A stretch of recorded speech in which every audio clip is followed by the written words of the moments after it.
The U.S. Senate is close to a compromise that would end the historic 41-day government shutdown. The deal would fund the government through January, rehire laid-off workers, and provide back pay for furloughed workers. But that doesn't mean things are over yet. Air traffic controllers remain unpaid. Fox 4's Alex Boyer joins us now with the latest as the FAA continues to restrict flights. Hi, Alex.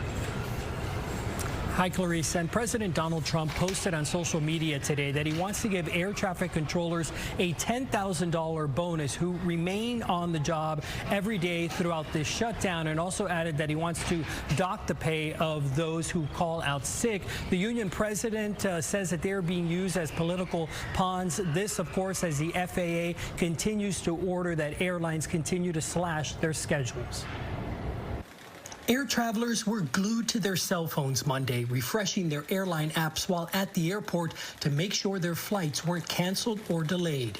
I was not nearly as worried as my husband was. I crossed my fingers and hoped for the best. He watched the phone constantly. The increased air travel anxiety is in response to the Federal Aviation Administration mandate to U.S. carriers to decrease their flight schedules at 40 of the nation's busiest airports, including Dallas Love Field and DFW Airport.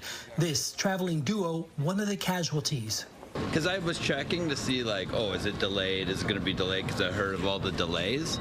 And then check our bags, get a text right away, canceled flight.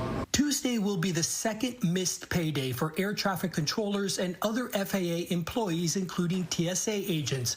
Many are calling out sick and working side jobs to make ends meet as the government shutdown continues. Last Friday, we delivered over 1,600 handwritten letters from our members to the congressional offices expressing the hardship that they are experiencing. On Monday, the president of the National Air Traffic Controllers Association spoke candidly about the effects of the government shutdown on his workers and the traveling public. He was joined by one air traffic control union member who described what her family is going through. Yesterday, my kids asked me how long we could stay in our house. Having to answer that question was heartbreaking. But it's not just us that's dealing with that. That stress, that uncertainty, that fear is being felt among thousands of air traffic control families across the nation. These are real people. They're real Americans, and they are facing real problems. They deserve better, and they absolutely deserve their pay.